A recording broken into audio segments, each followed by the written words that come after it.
Vários anos atrás, o Japão foi atingido por um vírus apocalíptico que tirou a vida de milhões de seus cidadãos. Desde então, inúmeras tentativas foram feitas para sintetizar uma vacina eficaz contra o vírus. Anos e anos se passaram sem progresso na busca por uma cura para a doença. No entanto, 10 anos depois, a humanidade fez um avanço significativo, e a vacina Norma-Jean foi finalmente sintetizada. Ensaios clínicos foram conduzidos até que a vacina fosse provada eficaz para uso público. O Machu, o protagonista da história, era um estudante comum do ensino médio tentando encontrar seu caminho na vida difícil de uma escola japonesa. Por ser um jovem tímido e reservado, ele sempre tinha dificuldade em fazer amigos de verdade durante o horário escolar. Por isso, ele costumava improvisar conversas seguindo o que os outros diziam. Sua vida era normal até que, em uma noite fatídica, o impossível aconteceu. Em uma instalação altamente protegida, uma mulher desconhecida escapou de sua prisão eletrônica e correu por sua vida, guiada por um homem misterioso. Enquanto ela avançava pela intensa fábrica, vários guardas robóticos a perseguiam, disparando pesados projéteis com a intenção de eliminá-la. Felizmente, a mulher conseguiu escapar do alcance dos inimigos e se refugiou em um prédio inacabado. Na manhã seguinte, Shu seguiu sua rotina normal para ir à escola. Durante sua viagem, uma jovem que parecia ter uma queda por ele começou a conversar sobre algo aleatório. Shu, no entanto, parecia mais interessado nos tanques blindados espalhados pela cidade. Ele expressou sua preocupação com a presença deles, e a garota explicou que eram parte do plano de contingência da cidade contra um incidente ocorrido na noite anterior. Shu permaneceu em silêncio pelo resto da viagem e chegou à escola em segurança. Na escola, Shu entrou em uma briga com seu colega Suta, que o repreendeu por negligenciar o trabalho em grupo. E Aaru, outro colega mais calmo, interveio para impedir que a discussão escalasse antes da chegada do professor. O dia de escola prosseguiu normalmente para Shu, sem maiores problemas. Um breve panorama foi dado sobre a situação do Japão naquela época. Outros países haviam oferecido ajuda durante o período crítico, mas agora, com a situação estabilizada, começaram a retirar seu apoio. Após a escola, Shu caminhou até um prédio inacabado que conhecia bem e encontrou a cantora Inori, do grupo Egois, cantando sozinha. Impressionado por sua voz incrível, Shu acidentalmente tropeçou em uma lata de cerveja, fazendo muito barulho. Inori interrompeu sua canção para ver quem estava ali. Shu, envergonhado, pediu desculpas repetidamente. No entanto, Inori não parecia preocupada com ele, pois estava fixada na vista de sua cidade natal através do sistema de câmeras de segurança. Quando finalmente falou com Shu, Inori mostrou um material peculiar emborrachado e explicou que precisava entregá-lo a um homem chamado Gai.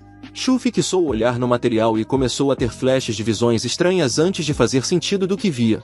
De repente, um grupo de soldados, liderados pelo Major GWYN, invadiu o prédio, capturou Inori e a levou embora. Shu permaneceu lá, lamentando sua fraqueza, relembrando seus últimos momentos com ela e afundando-se em vergonha. Logo depois, o robô de Inori apareceu diante de Shu e exibiu um mapa para ele. Shu se lembrou das últimas palavras de Inori sobre entregar algo a Gai e pegou o frasco antes de partir em sua missão. Enquanto isso, a mãe de Shu, a Haruka, e seu parceiro discutiam os resultados de suas pesquisas com seu comandante. Ao mesmo tempo, o Major GWYN e sua equipe interrogavam Inori sobre o paradeiro do frasco. Como esperado, Inori se recusou a fornecer qualquer informação. Como punição por seu silêncio, o Major GWYN ordenou algo desumano, declarou todos os moradores daquela vizinhança como infectados e deu ordens para executá-los. Shu chegou ao local indicado pelo robô, mas foi confrontado por alguns bandidos que tentaram obrigá-lo a entregar o frasco de Norma-Jean. Shu implorou que o deixassem ir, mas eles começaram a espancá-lo. Felizmente, Gai e sua parceira Ayase chegaram a tempo de afastar os agressores. Após espantar os bandidos, Gai se dirigiu a Shu para perguntar sobre Inori. Shu ficou em silêncio, decepcionando Gai. Antes que tivessem mais tempo para conversar, um estrondo foi ouvido à distância. Gai e seu grupo correram para ajudar, já que as tropas do Major GWYN estavam destruindo a área e matando todos que encontravam. Durante o conflito, Inori conseguiu escapar do veículo onde estava presa. Enfrentando um enorme robô, ela estava prestes a ser derrotada quando Shu correu para ajudá-la. Em um momento de agradecimento por sua ajuda, o corpo de Inori passou por uma transformação, levando Shu a entrar em transe e experimentar visões de memórias compartilhadas entre eles. Saindo do transe, Shu sentiu um súbito impulso de ação. Ele colocou as mãos no peito de Inori, transformando-a em uma espada. Com sua nova arma, Shu derrotou os robôs inimigos com cortes precisos. No entanto, um robô adicional avançou para atacá-lo, lançando mísseis. Apavorado, Shu reagiu instintivamente, partindo os mísseis ao meio com sua espada. Gai e Ayase observaram Shu enfrentando os robôs com crescente admiração. Quando Shu ficou imobilizado por outro robô, ele correu até Inori, que ainda estava inconsciente no chão. Ao chamá-la pelo nome, viu a espada que havia usado se transformar novamente no corpo de Inori. Antes que pudesse pensar em seu próximo movimento, o robô Neru apareceu com uma mensagem de Gai. Shu deveria tirar Inori daquele local o mais rápido possível. Nesse meio tempo, Ayase, pilotando um robô de guerra, entrou em cena para ajudar Shu e Inori a escapar de seus perseguidores. Daryl, o filho letal do Supremo Comandante, é capaz de pulverizar completamente o robô de Ayase em meros segundos. Após a luta, o Major GWYN recebe notícias sobre o sapato de um soldado raso que enfrentou um tenente como Saig e o derrubou como se fosse uma folha de papel. Enquanto GWYN reclama e faz birra como uma criança, o terrível Daryl entra em seu escritório para informá-lo sobre os novos modelos de robôs que ele criou para a guerra. GWYN tenta se aproximar de Daryl, mas o mimado garoto empurra-o de volta e sai do escritório, sorrindo como um maníaco. GWYN fica seriamente irritado e ordena que seus homens ampliem suas buscas e destruam tudo em seu caminho. Em um prédio abandonado, Gai, Shu e Inori estão descansando e se preparando para voltar à base. Gai liga para o QG para verificar como está Ayase. Após confirmar que ela está bem, desliga a chamada e se volta para Shu. Inori desperta nesse instante e pergunta a Gai o que achou de sua entrega. Gai diz que está desapontado por ela ter dado a Shu a espada da Guilty Crown. Inori abaixa a cabeça em vergonha, enquanto Shu tenta defender que ela fez o melhor que pôde. No entanto, Gai explica algumas informações sobre o poder que Shu recebeu. A Guilty Crown é um dos 3 soros genomicos poderosos desenvolvidos pela empresa de GWYN. Este soro permite extrair o poder oculto do genoma humano e transformá-lo em objetos físicos chamados Void. Agora que Shu recebeu esse poder, ele não tem escolha a não ser se juntar à causa de Gai e lutar contra o mal que atormenta o Japão. Shu, confuso, pondera sobre o que fazer enquanto descansa no chão. Um dos homens de Gai liga para ele, alertando sobre a chegada de Daryl à cena, planejando usar seu infame caleidoscópio para destruir o distrito de Roppongi. Enquanto muitos esperam que Gai e seu grupo de rebeldes, conhecidos como Undertakers, se escondam, Gai decide lutar contra Daryl e sua equipe. Para iniciar a operação, Shu e Inori sobem pelos dutos de ventilação para chegar a seus postos e esperam pelo sinal de ataque. Durante o percurso, Shu testemunha os soldados da Unidade de Resposta a Desastres Virais, também conhecidos como anticorpos, espancando um dos moradores de Roppongi e exigindo informações sobre o líder do distrito. Do lado de fora do prédio, a equipe antivírus liderada por Daryl executa alguns moradores. Shu fica horrorizado com o que vê. Segundos após a execução, Gai dá a ordem de ataque. Daryl, animado, entra em seu robô para enfrentar os rebeldes. Gai e seu grupo conseguem contê-lo por um tempo para acessar sua base móvel principal. A estratégia parecia funcionar, até que Daryl cai em uma armadilha. Gai liga para GWYN e seus homens, ordenando que libertem os reféns e se rendam. GWYN, no entanto, se recusa a negociar. Confiante de que tem a carta na manga, ele utiliza o caleidoscópio contra os rebeldes. Do lado de fora, GWYN desafia Gai para um confronto direto. Gai aparece e critica GWYN e sua equipe por matar inocentes. GWYN exige a devolução do frasco contendo o soro genético que roubaram, mas Gai não cede e prepara silenciosamente seus homens para o ataque. Shu emerge de seu esconderijo com a Guilty Crown, não apenas roubando o caleidoscópio, mas também destruindo todos os robôs e homens de GWYN. Isso renova a esperança nos moradores de Roppongi, que haviam perdido a fé em dias melhores. Enquanto contempla o que acabou de fazer, Shu recebe algo raro de Gai, um elogio e um convite para se juntar aos Undertakers. Shu recusa e retorna à escola no dia seguinte. Para sua surpresa, Inori se transfere para a mesma escola, sob o pretexto de vigiá-lo. Todos reconhecem Inori como a cantora de Gois assim que ela entra na sala de aula. Depois da aula, todos cercam a estrela para fazer perguntas, até que Yaaru, segundo amigo de Shu, intervém para proteger Inori. Shu observa tudo de longe e agradece a Yaaru por ajudar Inori no momento certo. Durante a aula de educação física, Shu e Salda conversam sobre Inori. Shu a chama de boneca e provoca a ira de Salda. Após receber as devidas repreensões, Shu volta para casa e encontra Inori na entrada. Ele pergunta o que ela está fazendo ali, mas Inori o ignora, entra na casa e troca de roupa. Quando Shu tenta entender o motivo de sua presença, ela apenas pede onigiri. Em outro lugar, em um laboratório, Kato e sua parceira Aruka, também mãe de Shu, reportam ao chefe sobre a norma Jean e sua descoberta em Roppongi. Eles discutem canais de distribuição e planejam manipular um distribuidor importante para rastrear Gai. Após a reunião, Kato e sua equipe interrogam um homem não identificado. Depois de terminar seu onigiri, Inori pergunta a Shu o que ele acha de sua presença em sua casa. Antes que ele responda, a campainha toca. Shu atende e encontra Yaaru, que o convida para ver um filme de terror. No entanto, Inori interrompe novamente e o chama para segui-la. Shu, instintivamente, a acompanha até uma escadaria pública. Lá, encontram Gai fazendo uma ligação. Após garantir que estão seguros, Gai revela que um estudante da escola de Shu testemunhou o incidente em Roppongi. Ele chama essa pessoa de Sugar e menciona que é um grande traficante da droga Norma Jean.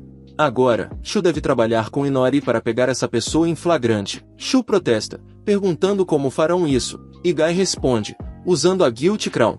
Shu usa seus poderes para extrair o vazio de cada um de seus colegas de classe para encontrar aquele que possui um vazio com formato específico. Assim que encontrarem um vazio em forma de tesoura, terão encontrado seu deus. No dia seguinte, Shu e Inori se preparam para seu primeiro teste.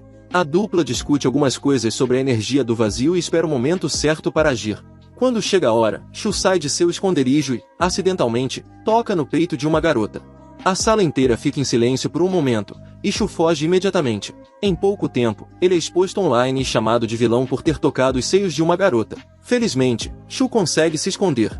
Enquanto está escondido, Inori se aproxima e lhe dá algumas dicas sobre como extrair o vazio das pessoas corretamente. Shu agradece o conselho e parte para seu próximo teste, Salda.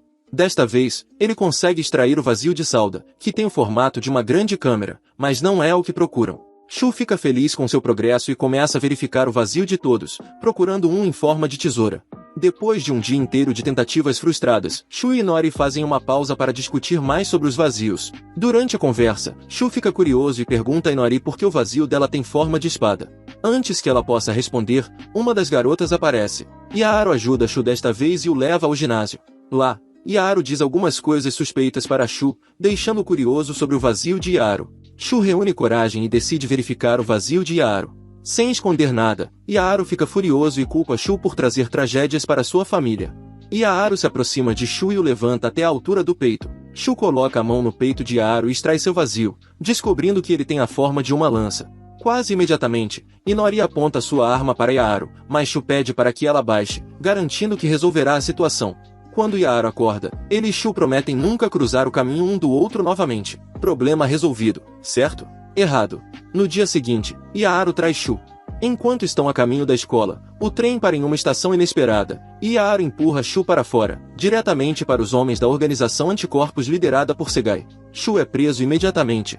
Depois de algemado, Segai e seus homens escoltam Shu até sua base.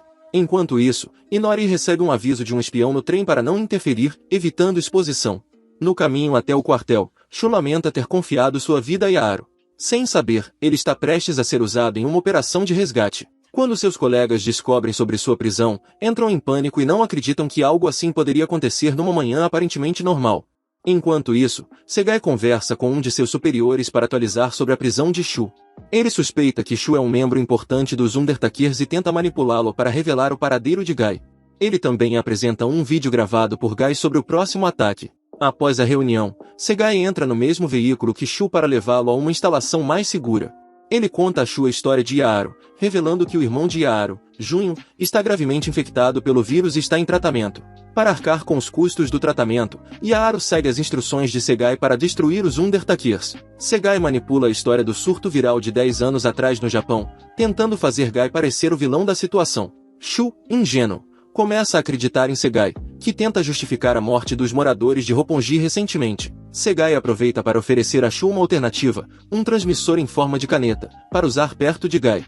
Pressionar o botão azul 2 vezes enviará a localização de Gai. Enquanto isso, Gai se disfarça como advogado de Shu e invade o local. Ele se encontra com Shu e garante que tem tudo sob controle. Ele explica que estão lá para libertar outro membro da equipe, Keto Kenji. Apesar de Shu se recusar a cooperar, as luzes do local se apagam, dando início à operação. Gai e sua equipe seguem o plano, enquanto Ayase e outros invadem o sistema da instalação. Shu, relutante, recebe uma ligação de Inori pedindo para esperá-la, irritando Gai. Durante o caos, guardas transportam Keto para outra unidade, mas Gai e sua equipe interceptam os guardas antes que escapem. Eles explodem a ponte onde Keto estava sendo levado, libertando-o. Shu rapidamente extrai o vazio de Keto, que se manifesta como uma arma poderosa. Ele a usa para destruir um robô inimigo, descobrindo que a arma possui poderes para manipular a gravidade. E faz com que qualquer coisa que atinja se torne sem peso por um tempo. Shu, enquanto entende a ideia por trás da arma, vê Nori caindo do telhado da instalação, vindo até ele. Antes que ela atinja o chão, ele rapidamente coloca a arma no máximo e a dispara nela para que ela fique sem peso por alguns minutos, enquanto ele tenta alcançá-la.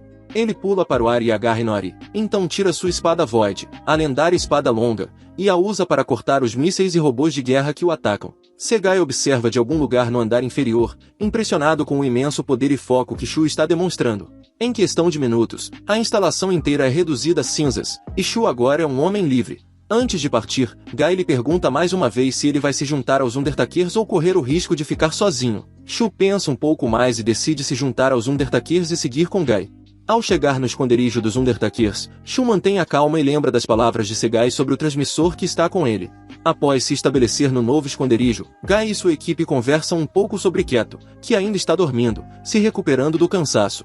Quando a conversa termina, Guy decide reintroduzir formalmente Shu a toda a equipe dos Undertakers. Ele chama a atenção de todos e apresenta Shu como seu trunfo, então avança para falar sobre a próxima missão, capturar um satélite militar, chamado Leucócito. O Leucócito, que originalmente deveria estar totalmente operacional em 3 dias, é alvo de rumores de ser vulnerável a hackeamentos de terceiros. Assim, Guy informa a sua equipe que todos terão um prazo de 3 dias para se preparar e partir em uma missão para roubar o Leucócito para eles, e se as coisas piorarem, destruí-lo. Após ouvir tudo o que Guy tem a dizer, alguns dos subordinados protestam contra o plano. Eles acabaram de voltar de uma missão e ainda não se recuperaram do cansaço, mas Guy ignora esses comentários e imediatamente designa Ayase para treinar Shu nos próximos 3 dias para um teste simulado. Se no final do treinamento Shu passar no teste, ele poderá participar da missão de se apossar do Leucócito. Após subestimar a força de Ayase por vê-la em uma cadeira de rodas, Shu logo descobre quem realmente comanda, quando Ayase lhe mostra seu poder. Depois de um longo dia, o treino continua no dia seguinte.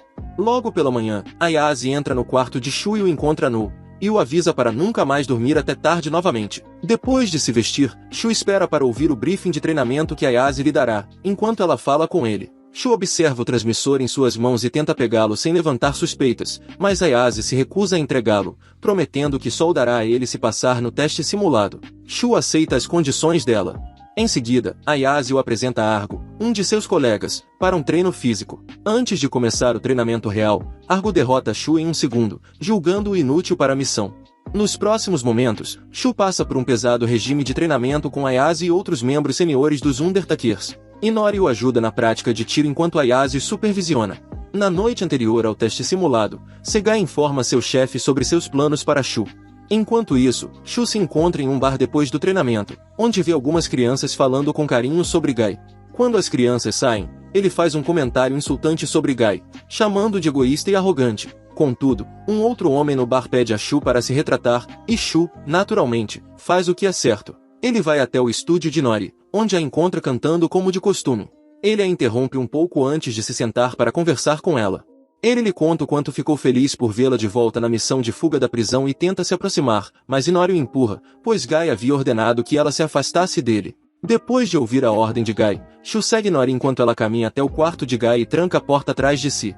Ela, triste, corre cegamente para um túnel escuro, onde acaba esbarrando em Ayase e a derrubando de sua cadeira de rodas. Ayase percebe o que está acontecendo e provoca Shu sobre seus sentimentos por Inori. Shu então começa a acreditar que Guy está tendo um caso com Inori, quando, na verdade, é exatamente o oposto. Ele fica ainda mais deprimido e se lamenta, compartilhando suas fraquezas com Ayase, que se compadece dele e lhe diz para passar no teste no dia seguinte para que ele possa se sentir bem consigo mesmo. Shu agradece e tenta ajudá-la a se levantar, mas Ayase pede que ele a deixe fazer isso sozinha, o que ele obedece. Enquanto isso, no quarto, Inori cuida de Guy enquanto ele recebe tratamento para uma enfermidade desconhecida. Muito cedo na manhã seguinte, Guy descobre que a equipe dos anticorpos contratou mercenários para ajudá-los a parar os Undertakers. Guy ignora-os e retorna para sua casa segura no ponto Delta. Para vencer o teste simulado, Shu deve manobrar sua maneira até um robô de guerra e alcançar seu objetivo. Quando começa, todos subestimam Shu, que está realmente tendo dificuldades para superar o robô.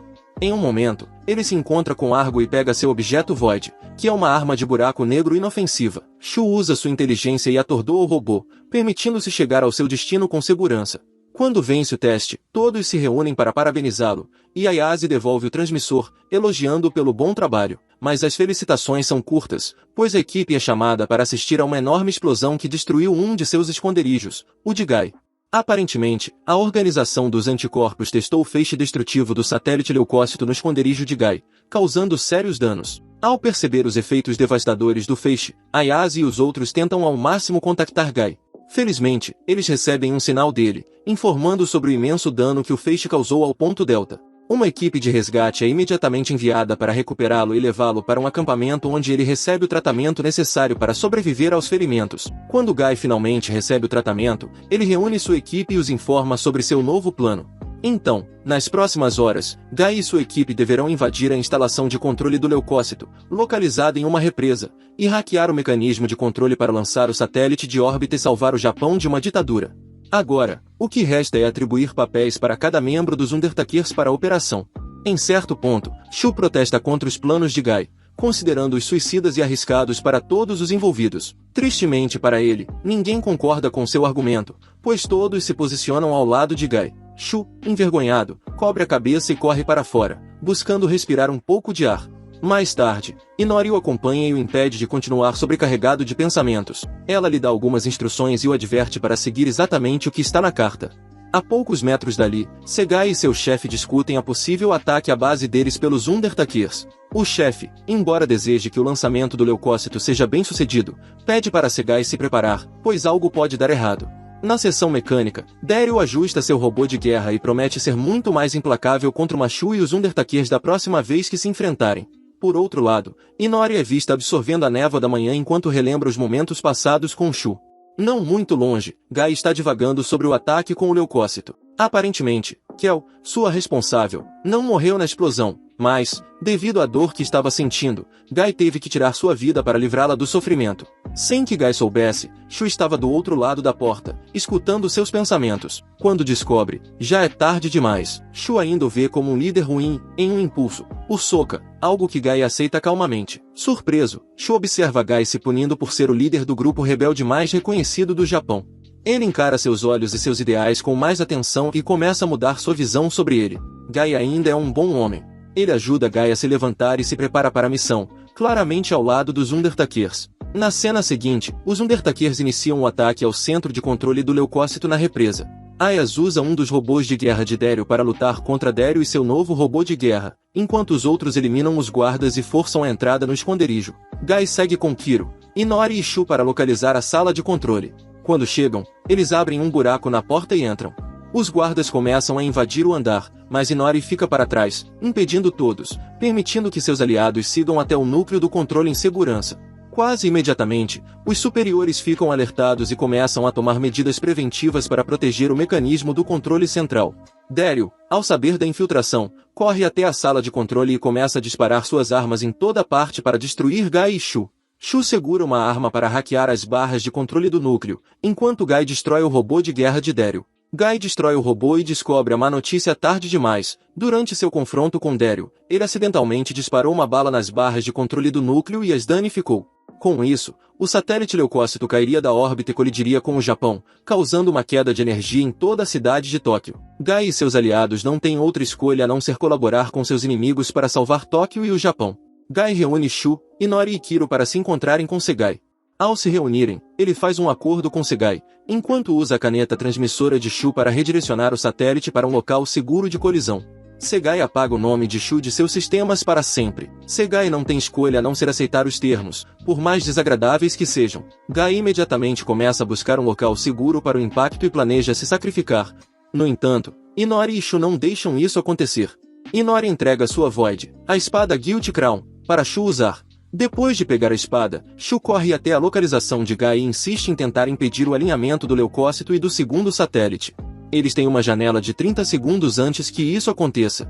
Ayase acompanha a contagem regressiva e sinaliza para Shu no momento certo. Quando o momento chega, Shu utiliza toda a energia de seu arsenal e a condensa em um único disparo que destrói o satélite leucócito antes que ele atinja a Terra. Com o satélite destruído e a ameaça neutralizada, todos assistem à aurora gerada pela explosão. Shu aceita seu destino e se considera um membro oficial dos Undertakers. Em outro lugar, Kato encontra uma mulher não identificada que o parabeniza por ajudar a liberar uma mulher que os ajudará em seus próximos planos. Alguns dias após o incidente com o leucócito, Shu volta para a escola, mas dessa vez é zombado por alguns alunos sobre sua prisão pela GHQ. Shu tenta fugir para evitar mais insultos, mas, para sua surpresa, a presidente do conselho estudantil, Kujun Arisa, herdeira do grupo Kawayan, aparece e dá uma surra nos alunos por insultarem um colega por algo que não está sob seu controle. Ela então escolta Shu até sua sala de aula para garantir que ele nunca mais seja insultado por sua prisão. Felizmente, os alunos entendem a mensagem e param de tentar intimidá-lo. A Arisa fica muito feliz com a maturidade dos colegas de classe e retorna à sua própria sala. Durante o intervalo para o almoço, Shu come com seus aliados e discute sobre o grupo Kawayan e o destino de Arisa como herdeira da empresa. Em um ponto da conversa, a garota que tem uma queda por Shu, pergunta sobre Yaro, mas ele parece estar ausente nos últimos dias. Eles decidem não pensar muito sobre isso e continuam comendo. À noite, Haruka, mãe de Shu, volta para casa e encontra Shu e Nori sentados no sofá da sala. Shu tenta explicar sua situação para sua mãe, que não parece se importar muito e vai para a cozinha preparar o jantar para os hóspedes. Em outro lugar, Gai realiza uma reunião com seu grupo. Aparentemente, sua última batalha deixou-os com poucas armas e fundos, e se não encontrarem uma arma logo, eles podem ficar sem recursos para manter o grupo. Enquanto isso, Arisa, enquanto toma banho, relembra suas últimas memórias com seu avô, que a convidou para uma festa em um iate no dia seguinte. Após o flashback, ela chora um pouco, lamentando quanto sua vida está fora de controle. Ao cair da noite, Haruka encontra seu filho em seu quarto, arrumando suas roupas. Ela conversa com ele sobre Nori, elogiando sua beleza, e dá um sorriso a ele, continuando suas atividades. Ela estava procurando o vestido no guarda-roupa, quando o encontrou. Na noite seguinte, Sigai e sua equipe se encontram com Dan, um sujeito incrivelmente forte. Dan é um tipo explosivo que adora destruir coisas até a extinção. Ele soubera mais cedo naquele dia que as autoridades do país estavam organizando uma festa no iate, em águas isoladas.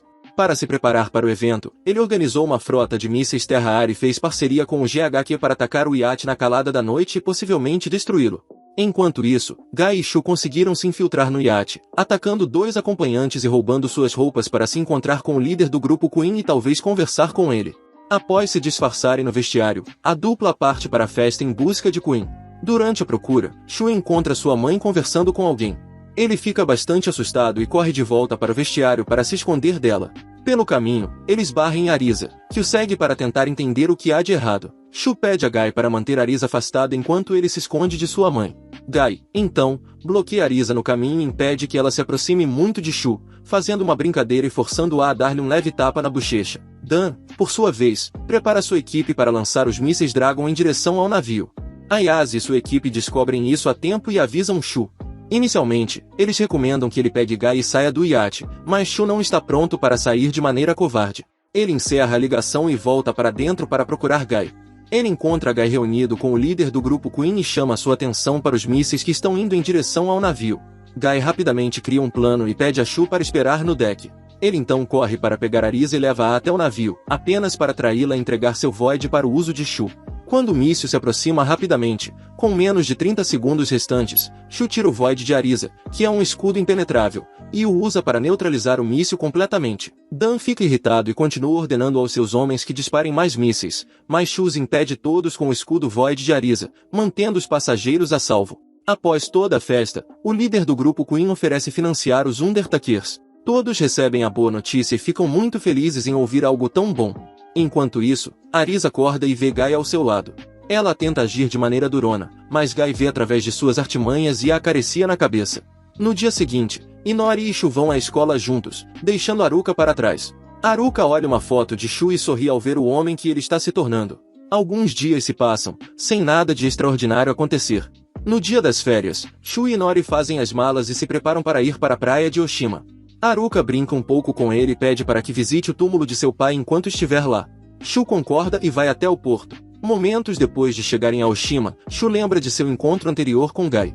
Aparentemente, os Undertakers têm planos de invadir uma instalação do GHQ na estação de praia, mas dessa vez eles precisam do Void de Salda, então ele precisa ir junto. Shu, Inori e Salda se acomodam na casa da família deles, depois se trocam para roupas de banho para um mergulho no mar antes de começarem a trabalhar. Shu vê Nori em sua bela roupa de banho e olha atentamente para seus cabelos. Por outro lado, Salda se troca e rouba a atenção de Shu para si. Alguns outros membros dos Undertakers observam de perto enquanto as crianças se divertem, fazendo a guarda e cuidando da situação. Após a sessão de natação pela manhã, as meninas trocam de roupa e começam a procurar por Shu. Enquanto isso, Shu estava visitando o túmulo de seu pai. Gai se junta a ele pouco depois e os dois discutem sobre o pai de Shu e seu trabalho como professor no GHQ. Shu admite que não tem muitas lembranças claras de seu pai, pois ele morreu momentos após o Natal perdido, quando o apocalipse aconteceu. Gai muda de assunto e mostra a Shu uma instalação secreta do GHQ escondida na floresta de Oshima. Shu pergunta sobre aquilo, e Gai conta que quer a rocha que deu origem a tudo, pois dizem que essa rocha iniciou todo o apocalipse e seria muito útil se conseguissem recuperá-la. Para que a missão funcione, eles precisam do Void de Salda. A missão começa por volta das 10 da noite. Mais tarde, as meninas conversam sobre suas vidas na escola enquanto tomam banho no sauna do instituto. Em um ponto, elas se provocam umas às outras sobre seus corpos e riem disso. No meio disso, Salda avisa Shu que vai namorar Inori, aconteça o que acontecer. Shu, sem se sentir ameaçado, vai até ele e pergunta se Salda está disposto a seguir com isso naquela noite. Salda concorda e se prepara para agir. Gai, por outro lado, finaliza tudo com seus homens antes de começar a missão arriscada às 10. Arisa também olha mais uma vez para a foto de Gai, pensando sobre quem ele poderia ser. Ela e Salda elaboram um plano para levar Inori para um passeio pelo resort ao anoitecer e ficar mais perto dela, antes de sentá-la na posição desejada. O plano segue bem, e Salda consegue impressionar Inori com uma música egoísta que ele tentará compor. Shu leva um grande susto quando Inori se impressiona com o trabalho dele. Salda, ao perceber a importância desse momento, começa a confessar seus sentimentos por Inori. Shu não pode deixar isso acontecer, então sai de seu esconderijo e usa o Void de Salda, antes de dizer as 3 palavras mágicas. Instantes depois, outros membros dos Undertaker saem de seus disfarces para investigar a situação. Como Shu atrapalhou a chance deles, tudo o que precisam agora é seguir em frente e cortar suas perdas. Eles imediatamente começam o plano de infiltrar a instalação. Em outra parte da instalação, Kato chega à entrada e abre uma porta usando o cartão do pai de Shu. Quase imediatamente, a instalação entra em bloqueio. Shu e Gai correm para pegar a rocha antes que a instalação os prenda lá dentro, sem saída. Eles chegam a uma sala mecânica e esperam ela mudar de forma antes de derreter pelas paredes para um cofre central. Eles abrem o cofre e descobrem que a rocha foi movida. Parece que Kato os viu chegando, então a moveu para um lugar mais seguro para impedi-los de obtê-la. Eles abortam a missão e voltam para o resort. Na manhã seguinte, Salda acorda e encontra Shu com ele. Ele pergunta sobre Inori e descobre que Shu impediu de contar a Inori seus verdadeiros sentimentos na noite anterior. Salda fica bastante irritado com Shu por não ter dito a ele que tinha sentimentos por Inori. Shu devolve a energia e diz que nunca soubera que Salda sentiu mesmo. No caminho para casa, Shu pede a Inori para contar mais sobre os Voids. Inori explica algumas coisas sobre eles, incluindo o fato de que eles podem mudar conforme os corações das pessoas mudam. De volta à cidade, Yaaru volta das compras com seu irmão. Ao chegar em seu esconderijo, ele percebe algo suspeito acontecendo e fica paranoico. Ele rapidamente muda de localização com seu irmão ferido, Jun. Poucos minutos após a partida, Seg e seus homens rastreiam Yaaru até aquele mesmo local e não encontram nada, depois interrogam as pessoas ali. No entanto, Sagai nota alguns fragmentos no chão e conclui que quem quer que tenha deixado o lugar, o fez há pouco tempo. Enquanto isso, Shu e Gai discutem sobre a próxima missão. Durante uma gravação de cena de filme, o rapaz diz a Shu que precisará sair por alguns dias para resolver algo que exige sua presença. À tarde, ela discute o mesmo assunto com sua colega de classe, em uma sala vazia. Momentos depois, Shu passa pela sala deles e acidentalmente derruba seu bule de chá em forma de tigre. Ele cumprimenta, pede desculpas pela interrupção e segue para pegar o bule. Os amigos de Hair veem isso como uma oportunidade de deixar sua amiga a sós com Shu-chan e aproveitam o momento, saindo correndo da sala e deixando Shu e Hair sozinhos. Nesse ínterim, o GHQ iniciou uma investigação oficial sobre a pessoa que usou a identidade do pai de Shu para invadir o laboratório. Após as aulas, Hair segue Shu até uma loja de conveniência para comprar alguns mantimentos. Durante o caminho, Shu pergunta a Hair se ela acha que vai carregar muitas sacolas depois de comprar as coisas. Hair espera o momento certo para confessar seus sentimentos a Shu. De repente, o trem para, e Yaaru, que estava desaparecido há algum tempo, entra correndo e deixa cair uma caixa de remédios. Antes que Hair possa falar as 3 palavras mágicas, o trem começa a se mover, deixando para trás os perseguidores de Yaaru. Shu chama Yaaru e o incentiva a pedir desculpas por tê-lo entregue aos federais, mas Yaaru se recusa, provocando Shu e perguntando se ele quer causar um tumulto ali mesmo. Shu percebe que vai precisar se acalmar um pouco antes de fazer perguntas estranhas. Ele pede a Her para ir fazer compras sozinha enquanto ele segue Yaro para questioná-lo. No caminho para um local desconhecido, Yaro conta a verdade toda a Shu. Aparentemente, ameaçaram desligar a vida de Junho, caso não traísse Shu. Yaro estava disposto a fazer qualquer coisa por seu irmão, então o traiu sem pensar duas vezes. Momentos depois, Yaro e Shu chegam ao novo esconderijo, onde Yaro pede dinheiro a Shu para continuar fugindo com seu irmão. Sem que soubessem, eles estavam sendo observados pelo GHQ. Dan telefona para Sagai e lhe dá a atualização. Sagai, sabendo o que fazer, aprova o plano e se prepara para a próxima fase. Após ouvir o pedido de Yaro por fundos, Shu decide telefonar para seus pais na Undertaker e convencê-los a acolher Yaro. Seu plano funciona, e Yaro agradece imensamente. Sagai e sua equipe, por outro lado, aguardam secretamente na entrada do esconderijo de Yaro, prontos para atacá-los quando saírem. Ao aparecerem, Sagai atira em todos. Yaro e Shu conseguem proteger Junho, o irmão de Yaro, da linha de fogo. Quando ele está a salvo, Shu se prepara para enfrentar o vazio de Yaro e lutar contra Sagai e seus homens. Inicialmente, Yaro achou que Shu ia traí-lo, mas Shu pede para que ele pare com isso e tira o vazio de Yaro para lutar. Momentos depois, Dario chega com seu robô de guerra e desafia Shu para uma luta. Shu tenta levar Dario para longe de Junho, o que funciona por um tempo, mas o choro de Junho faz Dario voltar a enfrentá-lo. Dario lança um cabo de extensão em Junho, que é atingido e prensado contra a parede. Justo quando todos pensavam que estava tudo acabado, algo estranho acontece. A cristalização do Apocalipse, que estava no corpo de Junho, se solta e se liga ao robô de guerra de Dario. Corrompendo, Dario se desespera, pois o próprio robô em que confiava se volta contra ele. Todas as tentativas de recuperar o controle falham, e a máquina explode em descontrole. No meio da confusão, Shu é transportado para as memórias de Junho, onde descobre a conexão que Junho tinha com seu irmão Yaro momentos antes do evento do Natal perdido. Junho pede a Shu que acabe com sua vida, temendo que seu irmão Yaro se tornou. Ele não queria ser a razão pela qual seu irmão continuava a se corromper. Se isso significasse que seu irmão poderia ser salvo se ele morresse, então ele morreria feliz. Após explicar as razões de seus atos, Shu acaba com tudo de uma vez. Nos momentos finais de sua vida, Junho agradece a Shu e seu irmão mais velho por terem estado ao seu lado enquanto ele estava vivo. Shu retorna ao mundo real e leva Yaro para fora do esconderijo. Yaro acorda alguns momentos depois e descobre a verdade. Shu acabará de matar seu irmão mais novo, Junho.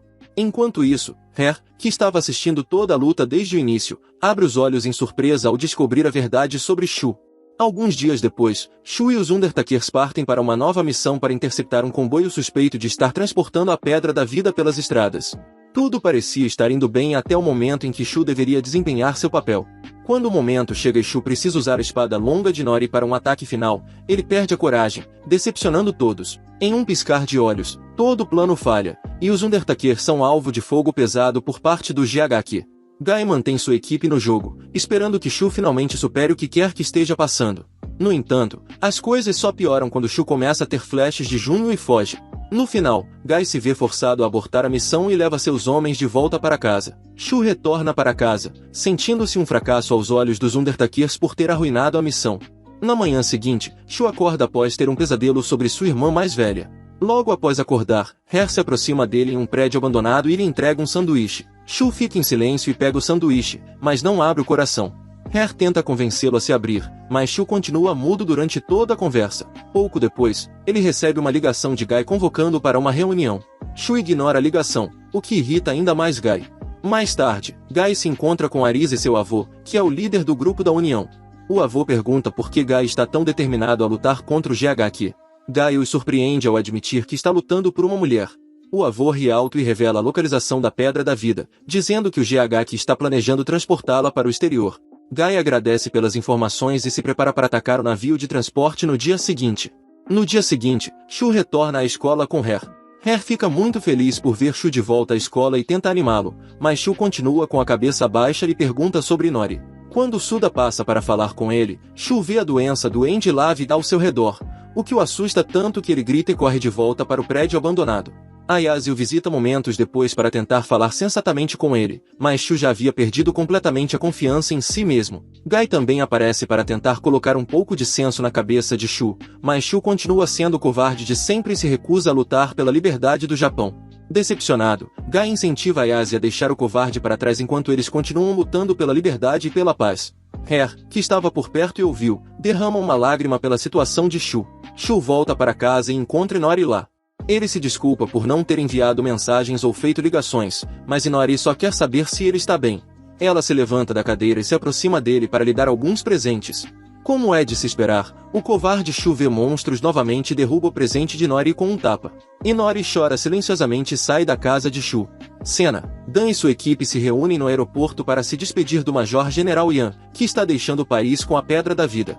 Depois de esperar cerca de 1 hora, Yan chega ao aeroporto com a Pedra da Vida, e seu secretário, Daryl, espera na saída do elevador para ver o todo-poderoso Major General mais uma vez. Para seu desgosto, ele o encontra beijando seu secretário, o que lhe causa vergonha. Daryl observa, e então Yan fecha as portas do elevador e segue para o próximo andar. Enquanto isso, Guy recebe o tratamento normal antes de embarcar em sua próxima missão em Nori. Ela para e pede alguns esclarecimentos. Ela está apaixonada por Shu ou apenas com medo dele ir embora para sempre? Guy percebe que Nori pode estar apaixonada por Shu, então a aconselha a sobreviver primeiro antes de fazer qualquer coisa impulsiva. Her, enquanto está na aula, recebe uma mensagem de Shu pedindo para vê-la no prédio abandonado. Enquanto isso, Haruka interroga Kato, seu ex-parceiro, em busca de informações sobre como ele obteve o crachá do falecido marido dela. Kato sorri e lhe conta tudo o que sabe sobre Shu e sua aliança com os Undertakers. Naturalmente, isso choca Haruka profundamente, mas ela mantém a calma. Após fazer todos os preparativos necessários para interceptar Yan e seu pacote no ar, Guy e seus homens ficam à espera para que o Major General se mostre para que possam atacá-lo. O que eles não sabiam era que Sega já os havia visto chegando e planejou contra isso. Os Undertakers continuam seu plano normalmente enquanto derrubam toda a frota de guardas que protegia o airbase do Major General. Eles entram no avião acreditando que encontrariam Yan lá e o derrotariam, mas para sua surpresa, não havia ninguém no avião, nem mesmo os pilotos. Nesse momento, o avião liga e começa a se mover, e Sega começa a ativar sua estratégia, acionando a Pedra da Vida. Após chegar ao prédio abandonado, Her tenta falar com Shu, mas Shu a desrespeita e tenta beijá-la. Her percebe a manipulação emocional acontecendo e o dá um tapa, colocando algum juízo na cabeça dele. Ela conta tudo o que conseguiu juntar e faz Shu perceber que ele está perdendo a confiança em si mesmo devido a um incidente sobre o qual ele não tinha controle. Ela estava certa, e felizmente Shu percebe isso. Contudo, antes que ele possa dizer algo, a Pedra da Vida começa a produzir seu efeito completo. Guy transmite a canção da pedra para toda a cidade, reiniciando o apocalipse do Natal perdido. Em questão de minutos, toda a cidade de Tóquio é envolta pelo cristal, e há caos por toda parte. Guy é afetado pelo cristal, caindo fraco devido à dor da doença. Daryl, por outro lado, fica tão furioso com o comandante supremo que o localiza junto com o secretário e os mata instantaneamente. Nesse momento, Kato, percebendo que o comandante supremo foi morto, se instala como líder interino de todo o comando militar em Tóquio e designa tarefas para as forças militares ao redor da cidade, além de declarar estado de emergência nível 1. Ele então faz de Haruka refém e a força ficar com eles na sala de controle.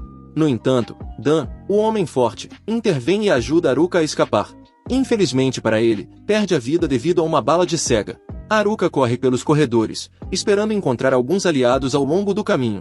Enquanto isso, Shu e Her descobrem o que está acontecendo em toda a cidade. Ayase coloca a culpa em Shu por ter fugido como um covarde, em vez de ser um homem e lutar. Shu percebe que fez um grande erro, e para corrigir as coisas com seu povo, ele encontra um alto-falante e chama Salda, Arisa e Aaro para se encontrarem com ele no prédio abandonado. Enquanto isso, as forças de Kato em Haneda fazem um levantamento de todas as forças inimigas em sua área. Kato e Sega chegam a Roppongi e se preparam para atravessar o Rio das Lamentações. Depois de reunir todos os estudantes que precisa, Shu fica muito pensativo, ponderando sobre o que fazer em seguida. Guy, por sua vez, continua tentando encontrar uma rota de fuga do exército inimigo. Eles se deparam com Haruka, que continua perguntando sobre seu filho. Inori diz a Haruka que Shu não está mais com eles, mas ela ainda acredita que ele virá atrás deles no devido tempo. Os estudantes continuam pressionando Shu para que explique o que está acontecendo, já que a situação fica cada vez mais tensa. Shu decide fazer uma demonstração. Ele segura Her perto de si e usa o poder do vácuo dela, que é como um curativo. Em seguida, ele usa esse curativo para reparar o robô Fenneru que estava com defeito e o traz de volta à vida.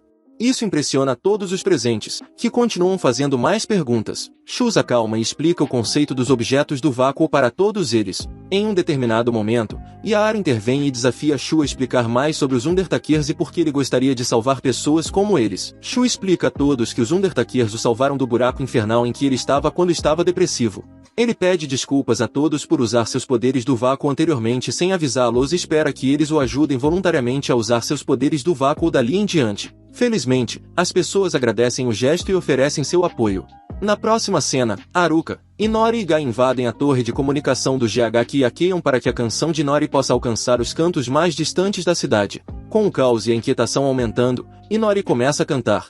Inicialmente, nada acontece, mas conforme ela continua cantando com sua doce voz, o caos começa a diminuir, enquanto o vácuo de Inori envolve toda a cidade. De repente, pessoas que antes estavam infectadas com a doença se curam, e a Pedra da Vida também é anulada. Shu e os outros estudantes forçam o caminho até a instalação do GHQ em Haneda. Pelo caminho, eles são atacados pelos guardas e pelos robôs de guerra, mas Shu usa os poderes do vácuo de seus outros colegas para salvá-los. Dario recebe a notícia de que os estudantes conseguiram ultrapassar todos os níveis de segurança. Ele fica tão furioso que desvia imediatamente de sua missão original. Para que ele pudesse parar os alunos, Shu ainda consegue chegar até a torre de celular e encontra Inori cantando no topo. E nesse momento, Dario os ataca, jogando o ônibus deles em um acidente enquanto espera que eles acordem. Shu retribui o ataque surpresa e derrota Dario. Quando termina com ele, Shu pula para o alto do céu e sobe até a torre de celular para encontrar Inori. Chegando lá, ele a chama e a distrai por um segundo. Nesse instante, alguém abre um portal atrás dela, pega sua espada longa, o Void, e desaparece. Nesse momento, o mundo inteiro é mergulhado em uma escuridão ainda maior, enquanto pessoas aleatórias na cidade, incluindo Gai, momentos antes de o ser do portal levar Inori. Gai, já no fim de suas forças, dá um golpe para proteger Shu em seus últimos momentos. Ele sussurra algumas palavras para Shu, dizendo-lhe para lembrar quem ele realmente era, com um olhar horrível nos olhos. Shu reflete e lembra de uma versão mais jovem de Gai. Gai, por sua vez, reconhece a pessoa que está segurando a morte de Inori, o guardião das graves, e diz para Shu entrar no portal antes que ele se feche. Shu se levanta rapidamente e entra no portal antes que ele se feche. Dentro do portal, Dotto aprecia a bravura de Shu por tentar salvar seu amigo, mas antes de permitir que ele entre em seu domínio, ele precisa lembrar sua vida mais jovem, incluindo sua irmã mais velha, Mana. Dotto dispara um feixe de luz na cabeça de Shu, reacendendo suas memórias e fazendo-o lembrar de sua vida antes do apocalipse, que começou em uma praia, quando um garoto de cabelo loiro chegou à costa da praia de Tóquio. Mana, a irmã mais velha de Shu, e o jovem Shu ajudaram a salvar o garoto de se afogar. Depois de revivê-lo, Mana o nomeia Triton, pois ele veio do mar. No verão seguinte, o trio passou muito tempo juntos, brincando e desafiando uns aos outros. Shu lembra que o garoto loiro que eles salvaram na praia cresceu e virou Gai. A vida foi bem para todos por alguns anos até o apocalipse acontecer. De repente, Shu é trazido de volta para o presente por Kato. Dessa vez, ele se encontra em uma sala estranha com uma longa escada. Ele olha para cima e vê Inori amarrada lá. Após chamar seu nome algumas vezes, Kato aparece e lhe revela a verdade. Aparentemente, Kato planeja sacrificar Inori para usá-la na revivificação da irmã de Shu, Mana. Depois de Mana ser totalmente revivida, ele planeja se casar com ela e começar a segunda onda do apocalipse Lost Chris. Quando Shu entende toda a situação, ele tenta interferir na revivificação, mas Dotto aparece e o restringe com cristais, forçando-o a assistir enquanto Kato revive sua irmã. Shu recorda um momento com sua irmã mais velha, quando ela lhe pediu em casamento. O que o jovem Shu não sabia na época era que sua irmã mais velha já estava infectada pelo vírus do apocalipse e procurava uma maneira de escapar. Ela acreditava que casar-se com alguém com genes semelhantes aos dela poderia de algum modo reduzir os efeitos do vírus em seu corpo. Apenas Gai, conhecido como Triton naquela época, sabia sobre o lado sombrio de Mana, mas ele não conseguiu encontrar uma forma de contar isso a Shu, pois Mana estava sempre por perto. Uma vez, após confessar seus sentimentos para o pequeno Shu, Mana o beija nos lábios e lhe proíbe de contar a alguém. Sempre que ele estava dormindo ou ausente, ela mostrava seu verdadeiro e horrível lado a Gai. Um dia, ela conta a Gai sobre seu plano de enganar e se casar com Shu para poder se curar. Tudo que Gai podia fazer naquela época era abrir a boca, surpreso e horrorizado. De volta ao presente, Shu consegue se desvencilhar das correntes de cristal e observa Kato espalhando seu sangue na boca de Inori. Felizmente, Gai, Isa e Tsugumi, a atendente de Isa, chegam bem a tempo de impedir a revivificação. Gai corre até Shu e lhe implora para lembrar dos eventos do dia do Lost Christmas, pois isso seria crucial para impedir sua irmã de destruir o mundo pela segunda vez. Shu pensa longamente sobre aquele exato dia e, finalmente, algo clica em sua mente. Descobre-se que o jovem Gai o havia chamado para a igreja em Tóquio para contar-lhe sobre sua irmã horrível. Infelizmente para ele, Mana chegou primeiro, entregando-lhe um presente de Natal, uma arma. Após lhe dar a arma, Mana ordena a Triton que atire na árvore de Natal. Gai dá o tiro e acaba acertando a si mesmo. Nesse momento, Shu chega e encontra seu amigo Triton no chão. Ele corre até ele e tenta reviver seu corpo ensanguentado. Isso parte o coração de Mana, que perde o controle e deixa o cristal sair de seu corpo. Essa perda de controle causa uma explosão que envolve toda a cidade de Tóquio. As pessoas na cidade são cristalizadas e vaporizadas no ar. Agora que ele se lembra de tudo, a convicção de Shu é mais forte do que nunca. Ele desbloqueia um novo modo de si mesmo, o novo modo rei, e desfaz as correntes de memória colocadas por Doto. Gai diz a Shu para tirar seu próprio Void e usá-lo para pôr sua irmã mais velha para descansar. Shu obedece e tira o Void de Gai. Gai usa seu Void, que é uma arma que força outros Voids a se manifestar, para atirar em Inori, para que ela possa tirar sua espada longa. Shu a alcança e pega a espada para lutar contra Kato e Doto. Doto torna Kato inútil e o nocauteia antes de levá-lo para outro domínio. Enquanto isso, Gai se aproxima demais de Inori e acaba sendo perfurado pelas correntes de memória de Inori. Sabendo que vai morrer, Gai pede a Shu para realizar seu último desejo e atravessar Inori por ele, para que possam impedir Mana de reviver. Shu chora por Gai e o perfura com a espada longa de Inori, atravessando Mana, parcialmente revivida. Nos últimos momentos de sua vida, Gai agradece ao Criador por finalmente conhecer Mana e então desaparece. Shu recupera Inori e chora de desgosto, pois perdeu uma parte vital da equipe Undertaker. 2 semanas após o incidente com Kato e Gai, a cidade inteira de Tóquio é isolada e a quarentena separa do mundo exterior. Shu e os outros alunos de sua escola ficam presos no campus enquanto o governo instala bloqueios para impedir que retornem às suas casas. Uma manhã, Isa cai de sua cadeira de rodas. Enquanto tenta rastejar de volta para ela, 2 rapazes se aproximam e tentam assediá-la. Isa pede para que a deixem em paz e a deixem levantar sozinha. No entanto, os garotos tinham outros planos. Quando se aproximam mais do peito de Isa, Tsugumi aparece e os derruba. Em vez de agradecer pela ajuda, Ayazi pede um pouco de privacidade para poder lutar para voltar à sua cadeira de rodas. Shu e os outros a deixam ser, enquanto caminham de volta para a sala de conferências. Lá, discutem a situação na escola. A quarentena deixou as pessoas bastante inquietas e paranoicas. Durante a discussão, Salda sugere que planejem um festival para animar os alunos, o que seria uma boa forma de juntar todos e acalmar a crescente inquietação. Arise, a atual presidente do Sindicato dos Estudantes, vê isso como uma boa ideia e não se opõe. Yaaro, por outro lado, tenta de todas as formas impedir que isso aconteça, mas para ele não é sua decisão enquanto Sagai e os outros oficiais do governo. Shu e Yaaro são vistos discutindo algumas coisas sobre os Voids e afins. Shu pergunta a Yaaro sobre seu interesse repentino pelos Voids. Yaaro responde que está apenas curioso e gostaria de saber mais sobre eles. Shu acena com a cabeça em concordância e segue de volta para o auditório, onde encontra Ari e Tsugumi brincando um com o outro. A atmosfera está agitada, pois todos os alunos ajudam a montar o palco para o concerto Egois. Na hora da noite, Tsugumi encontra um rapaz rico da classe de Shu e lhe pede para carregar todo o seu peso. Enquanto isso, Isa finalmente consegue se encontrar com Ari para discutir Shu. Ari agradece a Yase e aos membros do grupo rebelde Undertaker por mudarem a vida de Shu para melhor. O rapaz rico, no entanto, faz uma ligação secreta para Sigai e pergunta sobre o progresso de seus planos mais recentes. Sigai lhe informa que ainda há deliberações do governo e que eles terão que esperar alguns dias antes de chegar a uma conclusão. Todos parecem se divertir no campus da escola. Alguns metros longe da escola, alguns rebeldes se reúnem e envergonham os alunos por planejar uma festa no meio de uma crise. Um deles chega com um robô de guerra e o apresenta aos outros como seu novo trunfo. Ayase acaba passando um tempo sozinho com Tsugumi e a culpa por desativar seu robô de guerra quando lutava ao lado de Gai. Supostamente, Ayase se culpa pela morte de Gai, acreditando que poderia ter feito algo para salvá-lo. Tsugumi se recusa a falar sobre isso, levanta-se e vai embora. Shu aparece pouco tempo depois para consolar Ayase, mas antes de concluir suas palavras, os rebeldes atacam a escola com suas armas. Shu leva Ayase para um lugar seguro, mas isso a irrita tanto que ela sai da cadeira de rodas e pede a Shu para ajudá-la a se manter de pé. Shu percebe o estado mental dela e a ajuda a manifestar seu Void. Enquanto os rebeldes atacavam os estudantes, o Void de Ayase, que lhe dá pernas mecânicas, a concede mobilidade e força temporárias. Ela usa sua força para voar e derrubar os rebeldes. Shu também desembainha a espada longa do teste de Minori e a utiliza para derrotar todos os rebeldes diante dos estudantes. Depois de derrotar todo o grupo rebelde, a escola inteira os aplaude. Com os terroristas agora subjugados, o concerto Egois começa, com Inori se apresentando para os estudantes.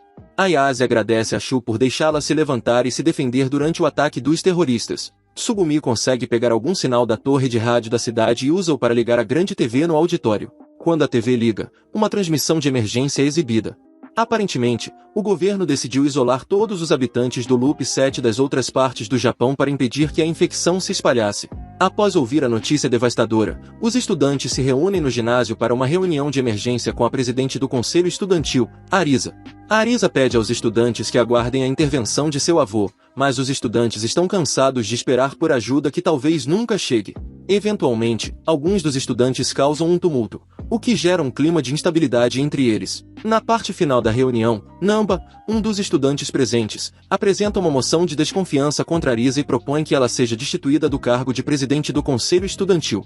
Após a reunião, os alunos formam uma fila na clínica para se vacinarem contra o vírus. Shu e os outros descobrem o quanto os estudantes desprezam Arisa, enquanto alguns a defendem. Tsugumi a critica e diz que Arisa não tem vocação para liderar. Em outro lugar, Namba e alguns outros estudantes expressam seu desgosto por Arisa, chamando-a de frouxa e chorona. Um dos estudantes sugere que eles a derrubem, mas Namba os acalma e pede para guardarem isso para depois. Inori busca por Tsugumi em toda a escola e a encontra no jardim perto do rio. Elas se sentam para conversar sobre suas famílias. Quando terminam de falar, Tsugumi chama Shu, que estava espionando, e lhe mostra o dispositivo de medição de Void que ela encontrou em algum lugar depois que os terroristas foram derrotados. Shu coleta o dispositivo e o usa para medir a força dos Void de quem está ao seu redor. Depois de fazer isso, alguns dos estudantes decidem conferir o Void de Tsugumi, então os seguram e pedem para Shu retirar o Void dela. Algumas horas depois, Kato e Sagai avançam com o plano de purificação de Tóquio. Este plano envolvia matar milhares de pessoas que viviam perto da barricada e depois mover as barricadas para mais perto, diminuindo o espaço isolado. Sagai e Kato dão um sinal verde, e aqueles que moram perto da barricada são purificados antes de as barricadas serem puxadas para dentro. A notícia do massacre chega até a escola, e Arisa é colocada sob ainda mais pressão, percebendo que o governo não se importa com ela nem com os estudantes fora da área isolada.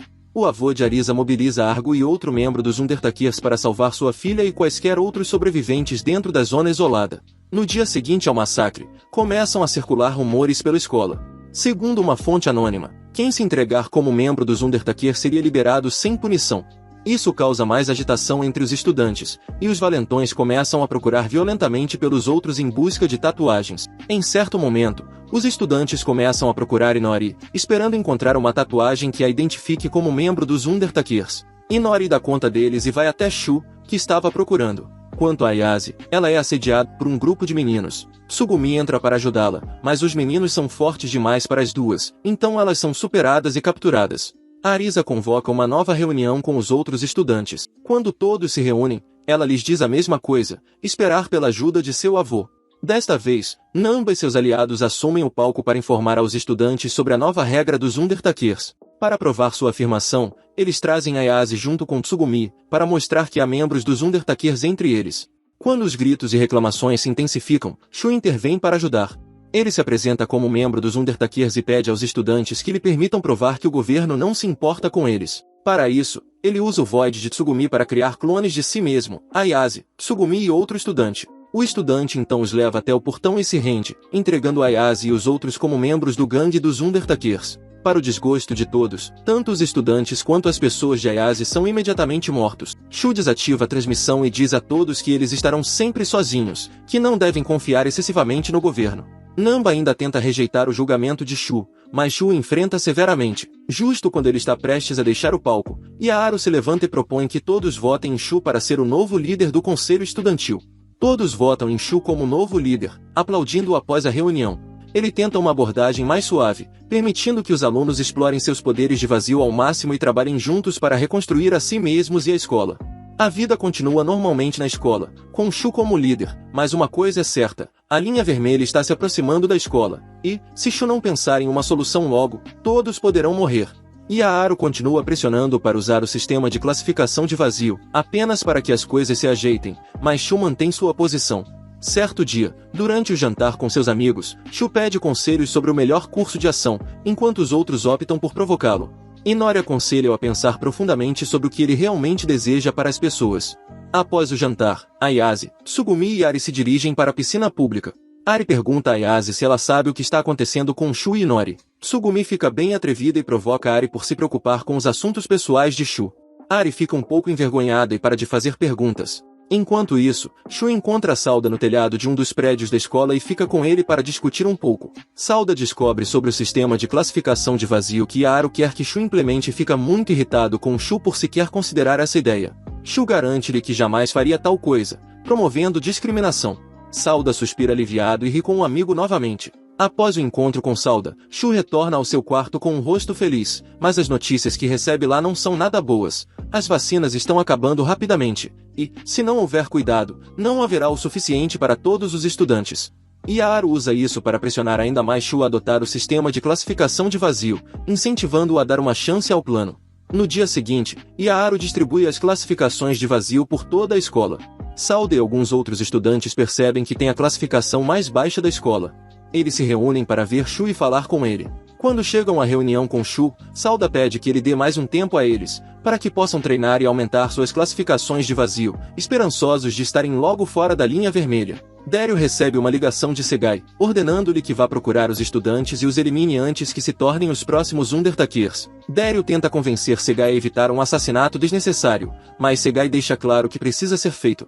Por outro lado, Ari percebe que Shu está desaparecido e o rastreia até o prédio abandonado para confortá-lo. Shu se mantém calmo e descansa a cabeça no peito de Ari.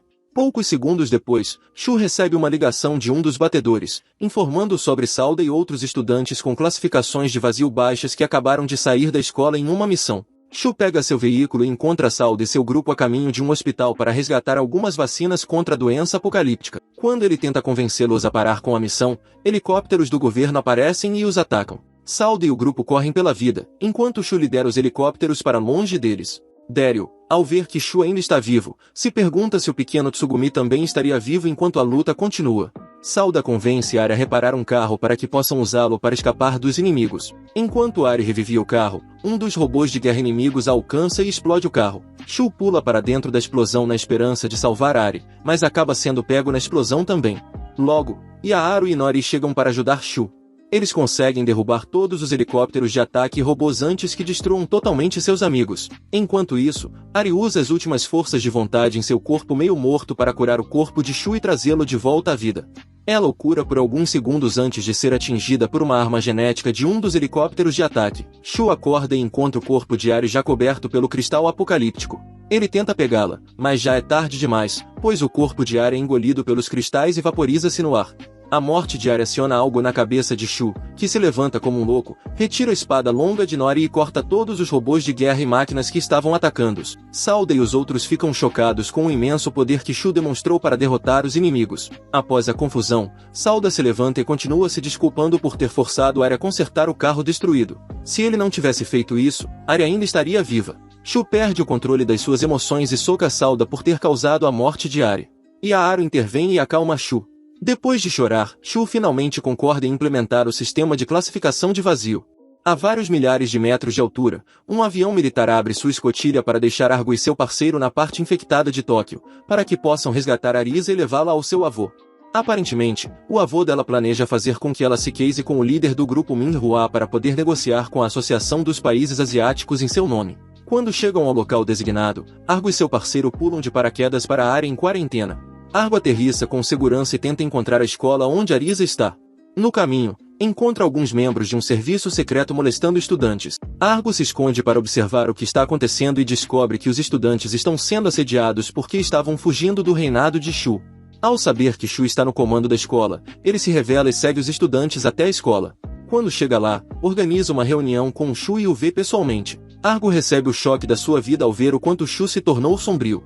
Shu demonstra uma performance de vazio na frente de Argo, que o interrompe ao vê-lo. Shu lhe dá as boas-vindas à escola e pergunta o que ele deseja com eles. Argo diz a Shu que está ali para resgatar Arisa, mas Yaaru intervém e informa a Argo que Shu está ocupado no momento e não pode atendê-lo, mas eles podem conversar e caminhar enquanto Shu realiza suas tarefas diárias. Naturalmente, Argo não se opõe e acompanha Shu e seu grupo até os docas, onde encontra os estudantes de nível inferior trabalhando juntos para resgatar um navio de guerra submerso, em busca de vacinas e suprimentos. Enquanto inspecionam o local, a bomba de oxigênio de Salda falha, e ele fica preso sob a água, com apenas minutos de vida. Em vez de organizar alguém para ajudá-lo, Shu ordena que os estudantes esperem Salda sair da água por si mesmo. Argo fica desgostado com o tipo de pessoa que Shu se tornou, ignora a ordem de Shu e vai ajudá-lo a reparar a bomba de oxigênio de Salda. Shu fica extremamente irritado e coloca Argo sob a mira de uma arma. Ali, ele deixa claro para Argo que não entregará Arisa a ele, já que seu vazio é muito útil para eles. Como conclusão, Shu dá a Argo duas escolhas: ou ele jura obediência a Shu, ou morre uma morte dolorosa. Argo amaldiçoa as consequências. Ele escolhe morrer antes de responder à horrível pessoa que se chama Shu. Shu faz com que Argo seja detido e colocado em uma cela por suas ações desdenhosas. Ao cair da noite, Tsugumi usa seu robô para atualizar Argo sobre os acontecimentos recentes na escola.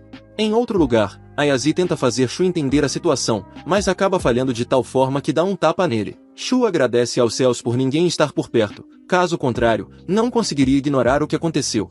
Após ouvir toda a história por trás das ações de Shu, Argo decide que vai fazer algo a respeito antes que todo o sistema escolar venha a desabar. Em outra parte, Haruka e Segai se encontram para discutir seus planos recentes para os estudantes. Enquanto isso, Arisa aparece para entrevistar o membro do Undertaker que haviam capturado mais cedo. Já Yaro passa sua noite desmentindo rumores que estão surgindo pela escola. Supostamente, algumas pessoas acreditam que Hair morreu porque seu Void foi quebrado, embora haja alguma verdade nisso, Yaro ainda se recusa a acreditar. Shu encontra-se com Inori para conversar, e durante a discussão, recebe a notícia de que Argo, um dos Undertakers, escapou da custódia. Quase imediatamente, Yaro, Shu e outros se espalham para procurar por Argo. Shu e mais uma mulher encontram Argo no ginásio e ordenam que ele pare e se entregue. Desta vez, Argo fica realmente irritado e decide atacar Shu, retirando sua faca e imobilizando-o enquanto tenta convencê-lo a ter algum senso. Yaro chega pouco depois e aponta sua arma para Argo, ordenando que pare. Argo dá um passo para trás e se entrega à autoridade de Yaro. Justo nesse momento, algo estranho acontece. Um feixe do teto cai e quebra o Void da garota. Quase imediatamente, ela se transforma em um cristal e é vaporizada para o ar. Foi então que Shu descobriu que Yaro mentiu para ele o tempo todo, e que os rumores eram, de fato, verdadeiros. Shu fica muito irritado com Yaro pelo que fez e pergunta qual é o próximo passo. Yaro lhe diz que não há mais volta agora, ou correrão o risco de enfrentar a morte certa devido ao vírus. Argo, cansado de toda a falsidade, diz a Shu para voltar a ser quem realmente é antes que aconteça uma rebelião. Shu concorda com um aceno, se aproxima e tira seu Void, ameaçando-o para que fique em silêncio. Nas proximidades, Inori flagra Arisa tentando fugir da escola com outras mulheres e as machuca para impedir que escapem. O avô de Arisa recebe uma ligação do líder do grupo Mindhua, dizendo que o acordo foi cancelado. Haruka deseja que seu filho a perdoe pelo que está prestes a fazer. Justo antes da cena escurecer, um homem musculoso surge de seu tanque de incubação. Na noite seguinte, Shu encontra um grupo de seus escoteiros relaxando e observando a barreira do governo. Shu passa com seus guardas e os encontra abandonando suas posições. Os estudantes tentam explicar sua situação, mas Shu os detém e pune por negligenciar seus deveres. Ao retornar ao esconderijo da escola, Shu continua planejando sua próxima grande missão. Yaro encontra na sala de guerra e começa a conversar sobre o crescente ressentimento entre os estudantes. Shu explica por que seu jeito de governar é o melhor. Segundo ele, não haveria disciplina se governasse com emoções. Nesse momento, Inori, que estava com eles na sala, se lembra de seu último encontro com Arisa. Aparentemente, Arisa estava possuída por algo perigoso, e isso a levou a ferir Arisa mais cedo. Shu percebe o olhar preocupado no rosto de Inori e verifica se ela está bem. Felizmente ela está. A Arisa, por outro lado, recebe uma ligação em seu caderno de prisão. Ela explica a horrível situação pela qual Shu está colocando todos, e isso chama a atenção de seu guarda, que entra e a encontra no telefone. Sem pensar, o guarda confisca o celular de Arisa e ameaça denunciá-la a Shu. No entanto, Arisa o suborna colocando as mãos dele em seu peito. Em outro lugar, Namba e os outros rebeldes espalham um boato por toda a escola sobre a morte de Hair. A teoria deles sugere que Hair morreu porque seu Void foi quebrado. Ao ver isso, os estudantes ficam muito indignados com Shu por usá-los, e começam a planejar sua vingança contra ele. A vários milhares de metros de Tóquio, um grupo de oficiais do governo da ONU se reúne para discutir seus próximos planos para o Japão. Enquanto isso, o guarda de Arisa a interroga sobre a difusão de rumores falsos sobre os Voids. Arisa começa a convencê-lo de que deve aceitar o boato como verdade. Em outro lugar, Inori encontra Shu para discutir algumas questões com ele. Ela lhe diz que está com medo do que está se tornando, e que às vezes desmaia, só para acordar sem se lembrar do que fez. Nesse instante, Shu a abraça e diz que ela ficará bem. Justo então, Yaro aparece para revelar quem foi a pessoa que atacou Arisa. Ele revela que foi Inori quem atacou Arisa, e por isso, devem aplicar a punição necessária em Inori para manter a ordem na escola. Shu explode e fica realmente cansado da postura de Yaro. Agora, ele sabe claramente que Yaro nunca o considerou um amigo, e que sempre o usou como um fantoche. Arisa recebe seu pagamento por ajudar a espalhar o boato sobre a quebra de Voids entre os estudantes. Após receber sua recompensa, que consiste em um documento contendo a data e hora do evento do Êxodo, Arisa promete remover o atual imperador Shu de seu trono no dia da operação do Êxodo. Algumas noites depois, Shu reúne todos os estudantes restantes na escola e marcha com eles por 4 quilômetros até a barreira. Segai, Kato e Haruka observam tudo de seus grandes laboratórios. Data, por outro lado, desperta uma pessoa morta e lhe dá instruções sobre como proceder. Assim que chegam à Torre de Tóquio, Shu revela seus planos aos estudantes. Se tudo correr bem, ele planeja se aproximar da torre e destruí-la para que o inimigo não consiga controlar mais seus robôs de guerra. Então, eles passariam pela linha vermelha sem serem massacrados. Momentos após ele terminar seu discurso, os robôs de guerra atacam. Shu inicia a operação, e os estudantes correm em direção ao inimigo. Minutos depois, quase metade dos estudantes são massacrados pelos robôs de guerra. Shu tira um momento para refletir sobre seus planos antes de reunir a coragem para segui-los até o fim. Ele tira a espada longa de Nori e corre em direção à Torre de Tóquio. Chegando lá, ele corta todos os robôs de guerra presentes e finalmente derruba a torre. Quase imediatamente, todos os robôs de guerra atacando os estudantes desligam e os estudantes começam a cruzar a linha vermelha. Finalmente, Shu encontra Nori e pede que ela siga os estudantes pela linha vermelha. No entanto, Namba e os outros revelam suas verdadeiras intenções. De repente, todos os estudantes se voltam contra Shu e o jogam em uma cratera por seus pecados. Nori corre atrás de Shu para verificar como ele está, mas então é parada quando uma espada é cravada em suas costas. Gai aparece logo depois e cita Shu na cratera.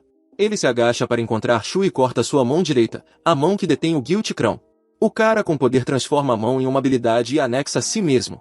Nesse instante, a ONU vota a favor de purgar todo o Japão. Assim que finalizam suas votações, enviam aviões de combate para a área com a missão de lançar projéteis explosivos RM sobre a cidade inteira. No entanto, o cara recupera o poder que era legítimo dele, o poder da Guilty Crown.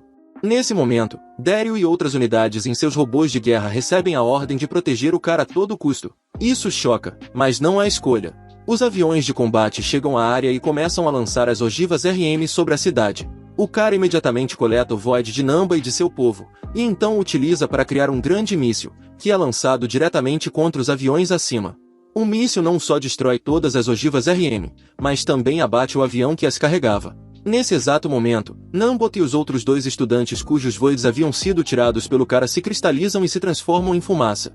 Ayase e Sugumi, ao verem o cara, imediatamente correm em direção a ele para checar sua saúde. O cara, no entanto, lhes diz que ele não é mais a mesma pessoa que costumava ser, ele está mais forte e mais rígido agora. Se não o obedecerem, ele será forçado a derrotá-las. Nesse momento, um dos robôs de guerra corre em direção ao cara para protegê-lo, mas Dario se recusa a proteger alguém como ele, correndo para atacá-lo. Os robôs de guerra disparam contra o robô de Dario para imobilizá-lo. No meio do caos, Argo pega Sugumi e Ayase para levá-las a um local mais seguro. Arisa jura lealdade ao cara e promete seguir todas as suas ordens, desde que ele a proteja. O cara aceita seus termos e a deixa entrar em sua equipe.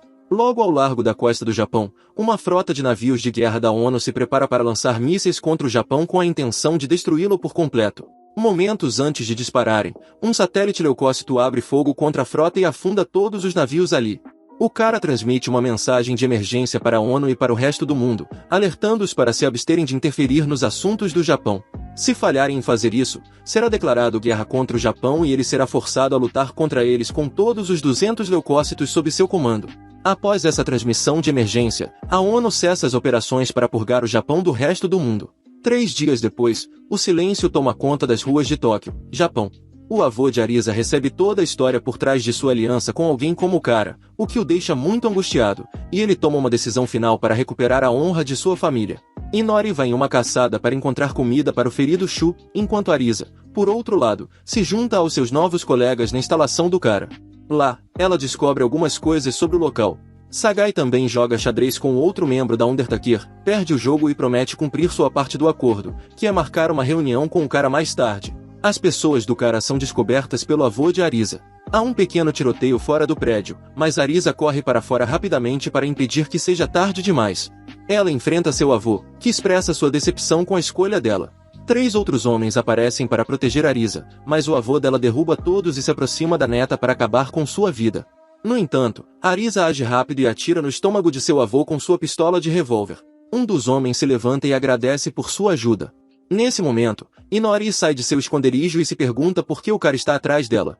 Ao correr de volta para seu refúgio, ela é abordada por um grupo de homens irritados. Nori desmaia por alguns minutos e acorda para ver os homens todos espancados e mortos. Ela aperta o punho e corre de volta para o refúgio o mais rápido que suas pernas podem levá-la. Quando chega lá, encontra Shu e o abraça fortemente enquanto lágrimas descem pelo seu rosto. Arisa, depois de voltar para seu prédio, ordena que seus homens enviem uma Endelate para encontrar Inori. Inori, por outro lado, acorda e continua se lembrando de que não é um monstro. Ela teme que, se continuar desmaiando e matando pessoas, um dia acabará com Shu também. Depois de relembrar os bons momentos que teve com Shu, ela reúne coragem e canta sua música Egois novamente para que Shu a ouça. Após cantar de coração, ela se aproxima de Shu, que está chorando, e o incentiva a não se odiar mais. Ela diz a ele para deixá-la se sacrificar para que ele fique seguro, mas Shu protesta contra isso, sabendo muito bem que o impediria.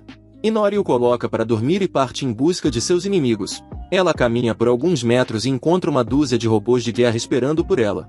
Ela de repente se transforma no modo monstro e libera todo o seu poder para lutar contra os robôs. O cara fica cansado da luta em um dado momento e intervém, subjugando-a e amarrando cordas de Void ao seu redor.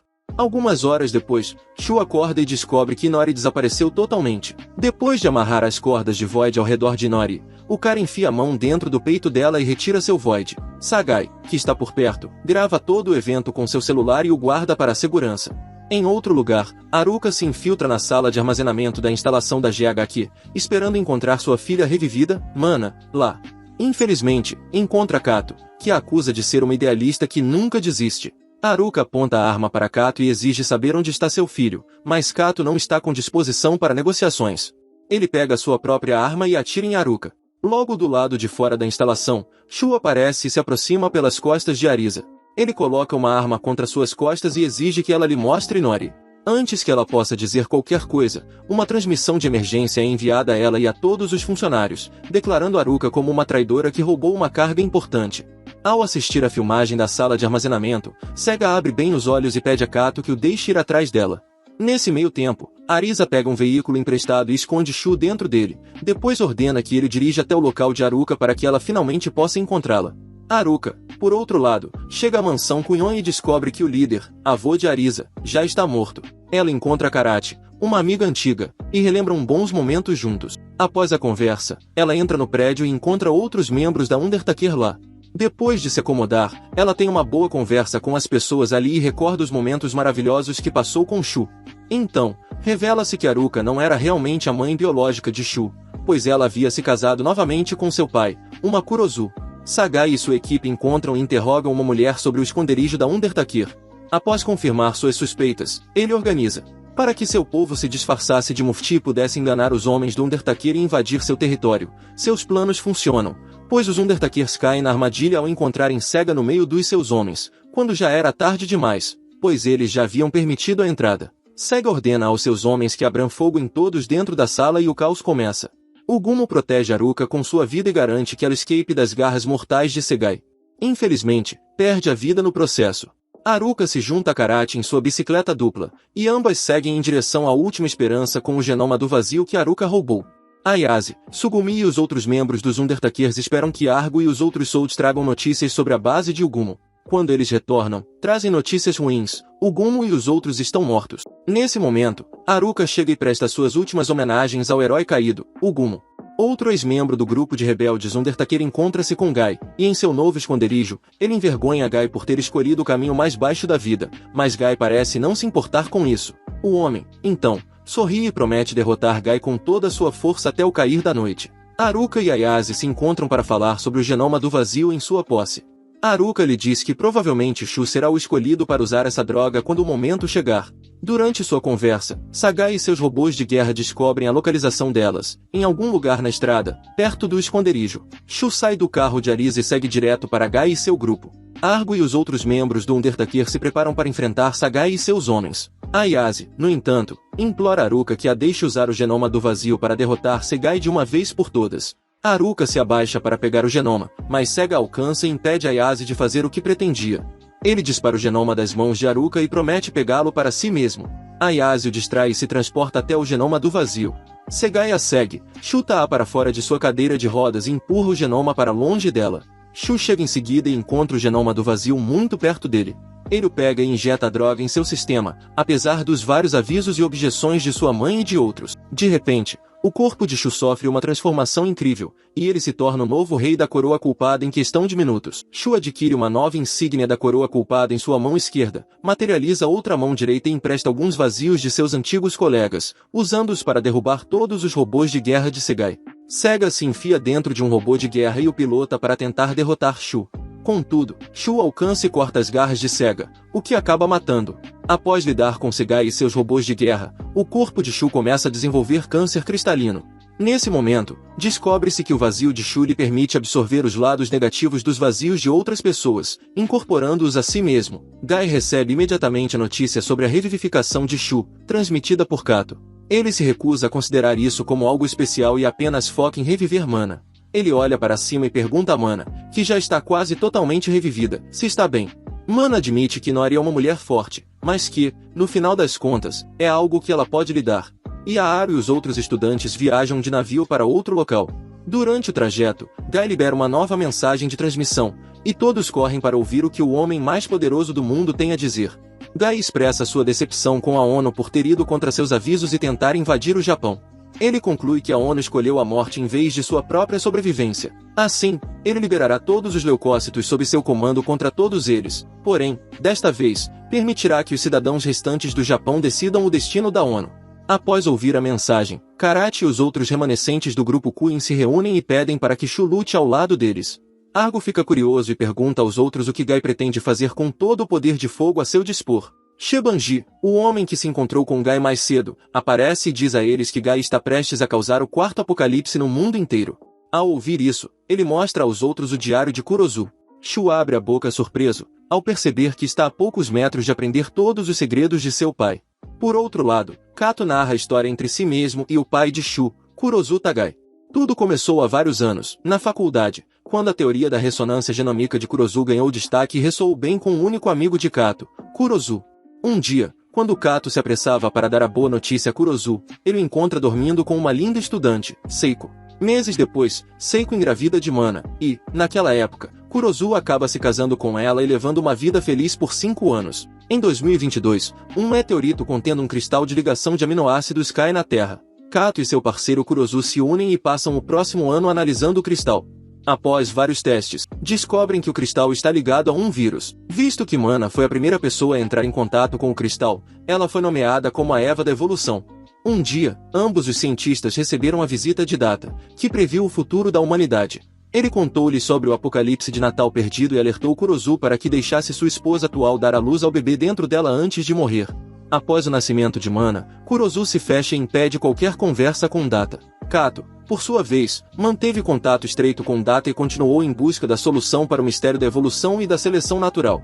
Ao longo do caminho, Kato começou a traficar crianças perdidas e realizar experimentos perigosos para criar um espécime forte e resistente ao cristal. Guy foi uma das crianças sequestradas por Kato e seu grupo para seus experimentos. Uma noite, Guy foge da instalação e vai parar no oceano, onde encontra Mana e seu irmão mais novo, Shu. Alguns meses depois, Kurozu conhece Haruka. A irmã mais nova de Kato, Haruko, sente pena do modo de vida solitário de Kurozu e decide ficar ao seu lado até que ele encontrasse o que procurava. Ela se assegura de informar seu irmão primeiro antes de se casar com ele.